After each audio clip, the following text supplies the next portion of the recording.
Hey guys, Loma02 actually getting ready to play a game of Oldschool with a budget deck of all things. So, this is Pink Weenie. Basically white Weenie with a slight splash of red for lightning bolts and some sideboard goods, as well as, this is a keeper, as well as Wheel of Fortune. Alright, so this is a pretty clear-cut play right here. Well, if Moto will work. Oh, she's on the play. Alright, cool. That was a good draw right there. So, Lions go.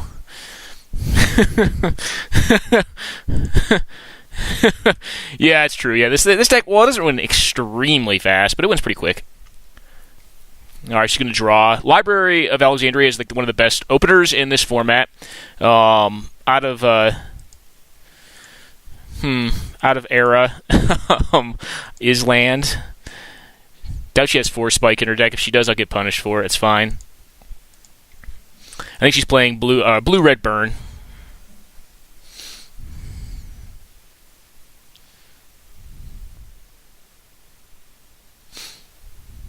Ooh, City of Brass, a land that hurts her. She kind of has to play a blocker here. She's going to draw. Okay. Well, or she has to burn some of these nonsenses off. That's fine, too. She's going to discard here, so Library became Loot House.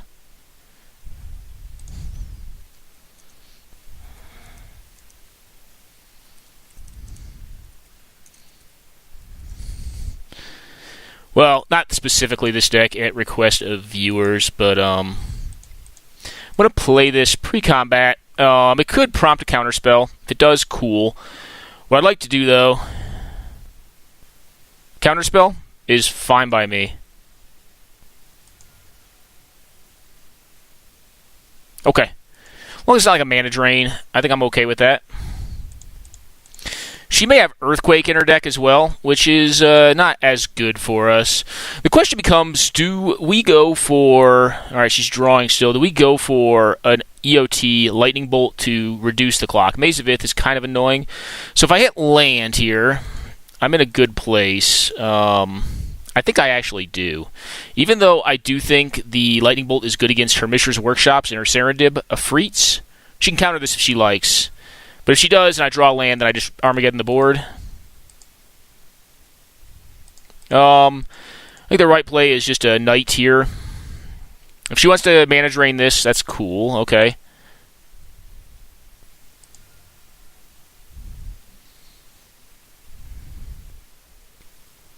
Okay.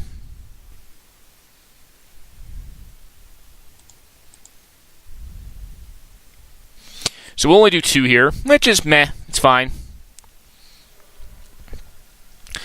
The cool thing about her threats are, her creature threats, Serendib Afrits that is that they do actually 1 damage to her, and we've gotten her to a low enough life total where I think it's going to be relevant. So this deck is extremely cheap. It does have...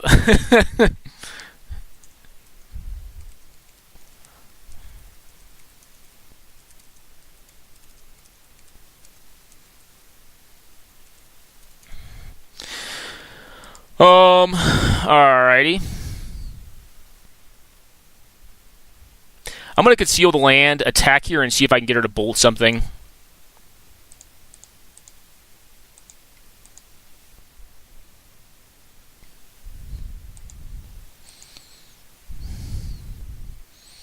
She's not going to bolt here. She has a counterspell. She has a counterspell, so I'm going to cast 2 creatures this turn. Only question becomes,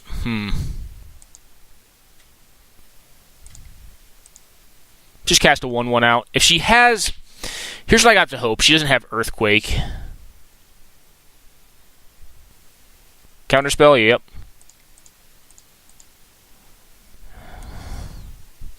Do you have Earthquake? Because that's a beating. Fireball isn't really going to be able to do enough here because she doesn't have enough lands, and one of her lands does 1 damage to her.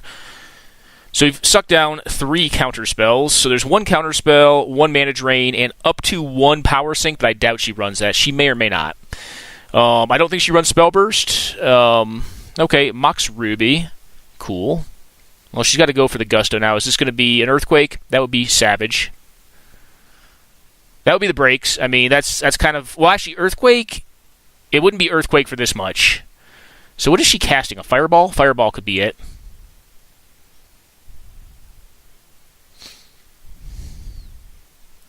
This Fireball doesn't kill everything, though. It just kills 2 things. Yeah, oops, now the triggers on the stack. Triggers on this land are kind of annoying because it does not allow you to go back from there. On City of Brass, that is.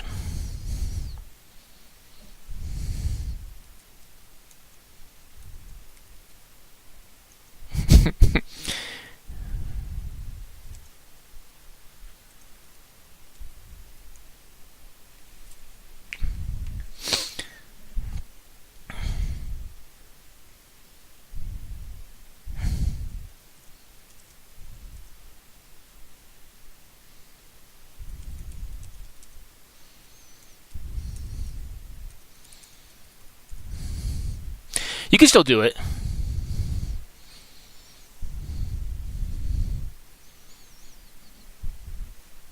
That's enough. Like, that's a... Oh, man.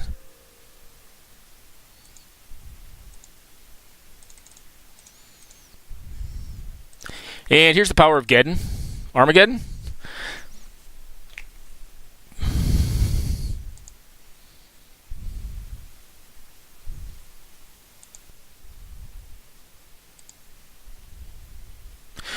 Alright, so, playing against this deck, I do think I want to leave in my 3 Swords to Plowshares. I do want these cards. City in a Bottle is actually interesting in this game. Spinal Villain, moderate. There's not enough blue cards in her deck that really worry me that much. I want my Weenies. Huh. What don't I like? Get down the bolts. The bolt count. Vacation Javelineers are actually not horrible. We would cut out one of these and 1 disenchant. Is land tax going to be good in this match? Land tax is always good. Probably cut 1 bolt. And maybe 2 Javelineers. So why Javelineers is pretty decent is if once you have a Crusading in play, these cards right here, because they have First Strike, can do 3 damage to a Serendib Efreet, which is a 3/4 flyer. And or if there's no Crusade in play, they can do 2 damage to a blocking Mishra's Factory, which can become a 3/3, and then you can use Vacation Javelineers to pick off that creature. That's why it's not horrible, but I don't think I'm going to bring in another Swords to Plowshares. We're kind of a race deck. I do want the 3, though, because they do deal with Mishra's Factories pretty neatly, and they deal with her flying threats pretty neatly. What do we think of this hand? This hand's not great. It does have a factory, though, and it's got 2 Rebs, which can deal with almost any of her threats. I think this is a keeper, but it's close. It's not good, but this is a budget deck, so it's not going to have, like, you know, tons of Moxen. It does have a Black Lotus and 2 Moxen in it, which digitally are not horrible. Well, if you want to counter my Vacation Javelineers, be my guest. Not an issue. It's going to get countered, okay. Yep. Cool by me. Buying some time. I can get behind that. I think it's a little weaker, but meh. Hopefully we have, a Serendib Efreet. Cool. Well, White Knight is not what we're hoping to draw. We are going to buy some tempo back. I'm not going to wait for her upkeep, so I don't want her to counter that, and just say go here. She's got plenty of lands this time around. City in a Bottle is going to be really good at some point. I'm going to pass it to her upkeep, and then knock out the Sapphire on upkeep.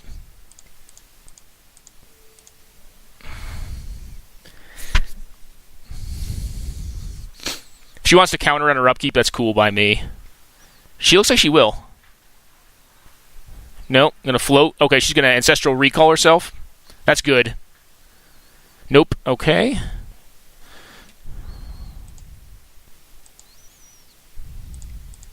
I'm just going to play one of these out. It does nothing right now, but... And it has bad artwork. The bad new artwork. At least it was printed in Vintage Masters.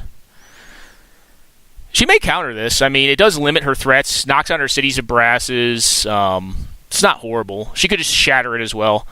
I don't think she brought in Shatter, though. Maybe she did. She brought in Shatter? Psionic Blast. That's fine. I don't mind, per se, getting burned out.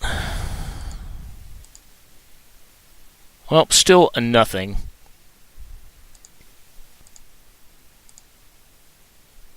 Oh, I can't play it. That's right. I'm not going to expose my Mishra's Factory to removal here.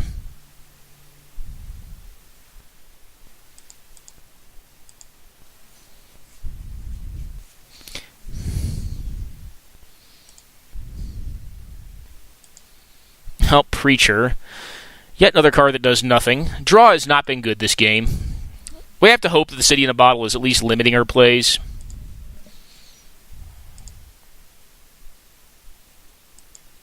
Okay, Wheel of Fortune.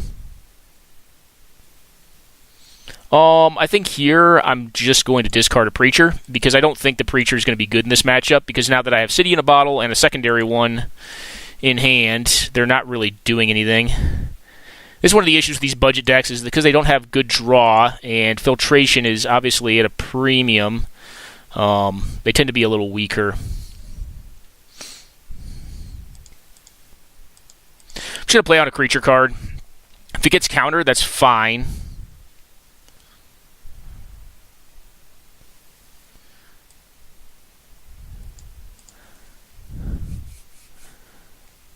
Bad artwork again. Oh, you're killing me.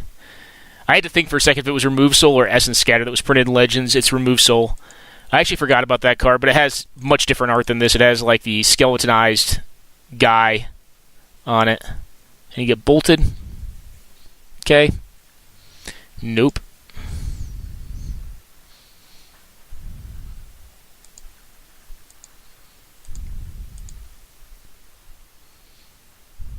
I will hold up Reb for this. Do I attack here? I think the answer is actually no, because I want to hold up Red Elemental Blast to stop Psionic Blast from happening. Now we can start getting up on some land permanents, though, which is not a bad deal. Hopefully she goes for like a Brain Geyser or something like that. That would be nice. But now that we can cast spells and hold up removal, that is probably a good thing.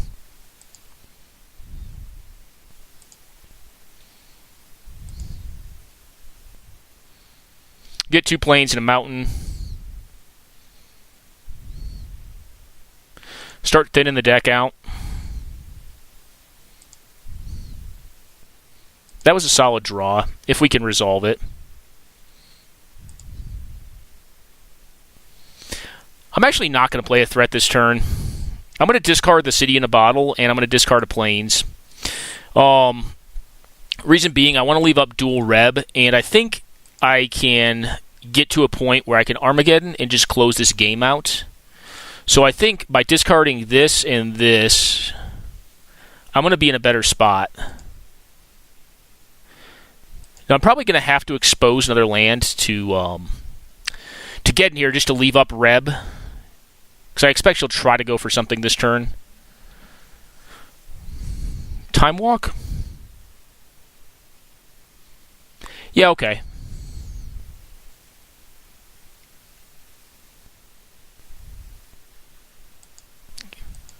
Nope. I'm just going to take that. That's fine. Time Walk, I think, is okay here because it's going to limit the amount of cards she has in hand. And ideally, she goes for something bigger than this, like a time twister here or a Wheel of Fortune of her own would be what she wants to do right here. But she has to respect the fact that I have Reb, and I think she plays that trying to bait me to shoot it back at her and put her down to 17. But actually, at this point in time, I'm kind of the control in this matchup, even though you would generally not expect me to play the control, but I am. At this part of the game, I am. Eventually, we'll transition back. So she's at 4 cards. Does she have 2 counters in hand? That's a hard question to answer. I'm not sure. I will do this again.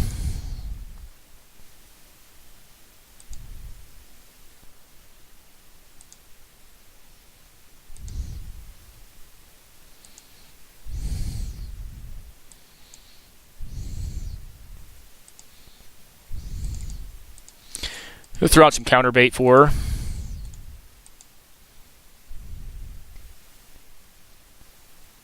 Okay.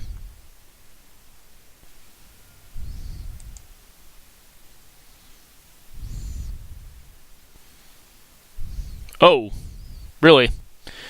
Okay.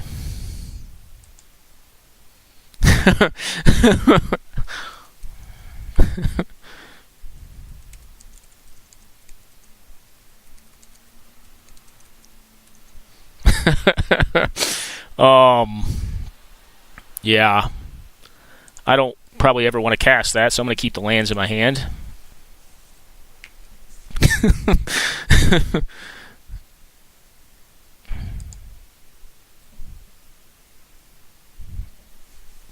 I may still not win this. I mean, let's be honest, we're probably winning this.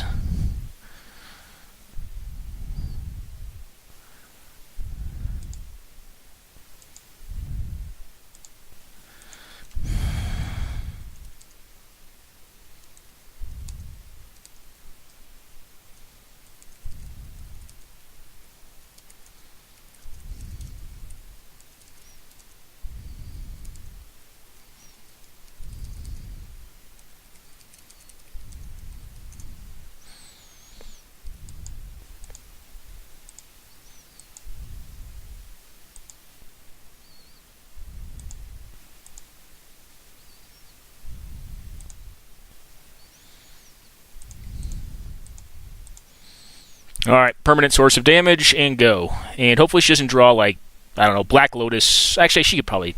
Black Lotus isn't going to matter here.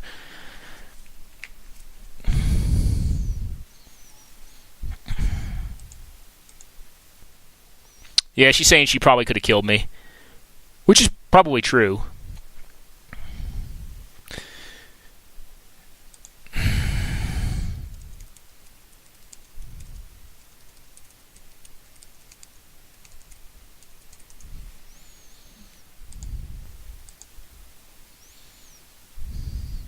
Alright, we're going to get our secondary Reb online and just start slamming. So to note, 5 lands in her deck are dead now.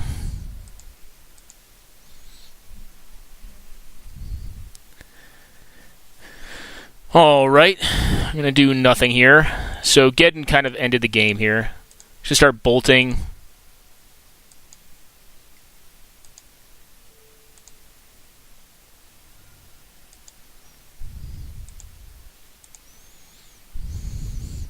I don't need to play the land, so I will not. Or will I? Nope, I won't. There's debate to that because I can leave up 2 Rebs plus disenchant, but I don't foresee a need that I could do that. If she plays a Black Lotus, I'm probably not disenchanting that. But to draw like this will get played. That's for sure. That's 100%. There probably should be, I don't know, like, there's a possibility there should be 3 to 4 Mishra's Factories in the deck. There's only 2 right now, which is possibly wrong, but the mana requirements are pretty extensive in this deck, and obviously being a 2-color budget deck, is there a need to play that? No.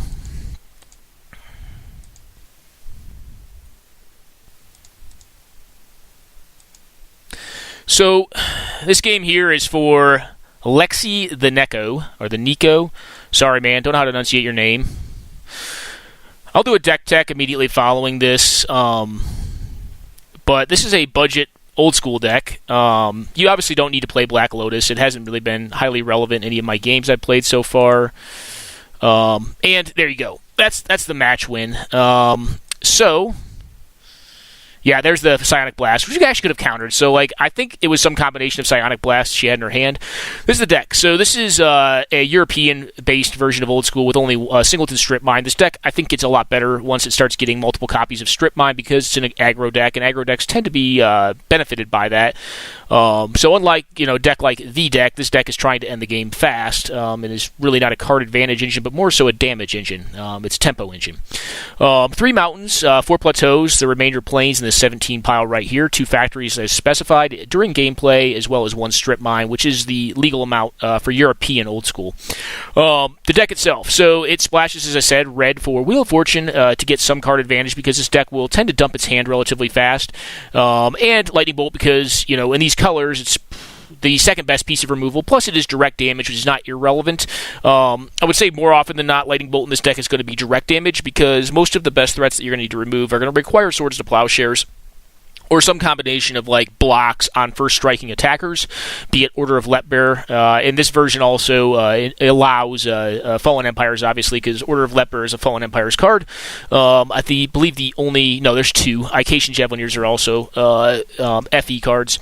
But the way the deck works is, it has cards like Preacher to kind of get after more mid-rangey threats, or really aggro control decks, because mid-range really wasn't a thing during this time frame. It was more aggro control, as we would call it today.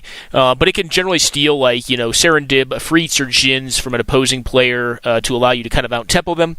Ication Javelineers, like I talked about, this card seems kind of innocuous. Once Moat comes down, it becomes a lot better. But the ability to ping even once for just a very low-end mana cost, low overhead cost for this 1/1 is actually pretty relevant with all the first strike in the deck. And not to mention, it tends to combine well with stuff like Bolt to kill 3/4 Serendib of Freets. Land tax, kind of one of the engine cards of the deck. It is one of the ways you get card advantage, or at least, accrue virtual card advantage in your deck. You get actual card advantage from it. Don't take me the wrong way. But what it allows you to do is really purify your top deck, as I would call it, so you can draw your bombs as opposed to just drawing more lands. Sometimes it does run into awkward draws, though. That's one of the things you get with old school decks. That's why you see decks running like City of Brass, because on 2-color decks like this, you can run into some weird mana draws where you hit one of the 3 mountains, which you need to play 3 mountains because the only way to get them is to draw them or to land tax into them, which makes it a little bit less of a requirement. But generally speaking, you're going to want Lightning Bolts early when you want them. Between turns 2 through 3 is generally where I see this deck wanting them. But this deck could be very easily made into a budget deck. Right now, it's got Lotus and Ruby and Pearl in it, but other than that, the cards are kind of all junkier rares. Armageddon may be worth money too. I don't know on that one, but otherwise the card is just a bunch of commons and uncommons, and then it's got some weirdo stuff like Kopar, which I didn't think I needed in this matchup, even though I could have boarded it, and Realm of Greater Preservation. Spinal Villain, which is a spicier one. This card is sweet. Destroys blue cards. I'm not going to put it in against a deck that I believe only runs 4 creature threats. She may run a 5th. She definitely runs 4 Serendib of Freets, and possibly 1 Serendib Djinn, which I wouldn't falter for.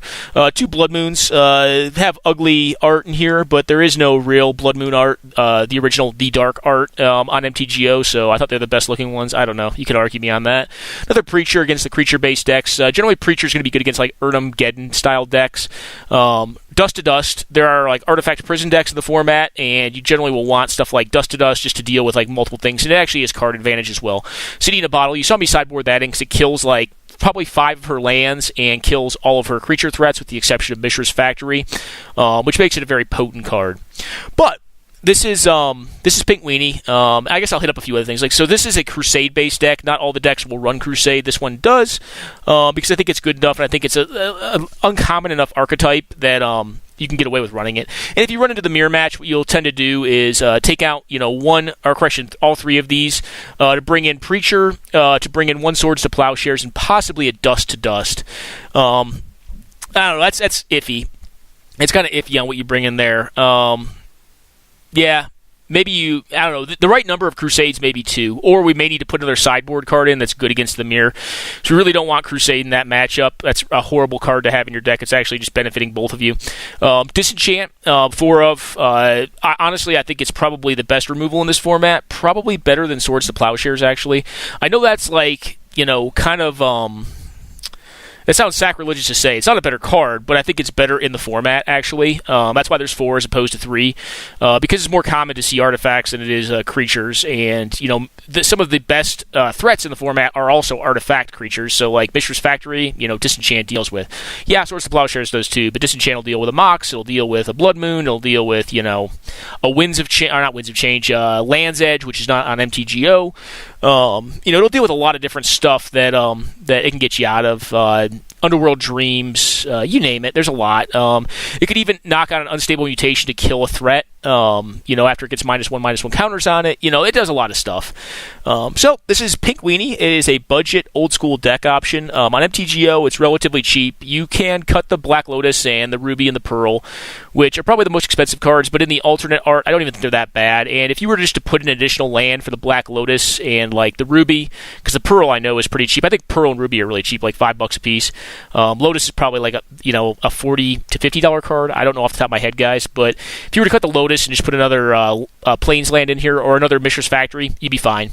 It just takes away like a more busted start the deck can have. But as you saw, it can still function against URCounterBurn, which URCounterBurn is one of the more popular decks. I believe it actually won like a year ago, like the Old School Championship in Europe. I can't remember the name of the actual event, but it's a solid deck. It's kind of like one of the answer decks to the deck itself. It's kind of a like one of those matchups that's kind of more iconic in the format. So, I hope you guys enjoyed this video series on the Old School format, and to boot, a budget version of a deck in Old School. Enjoy, guys, and take care.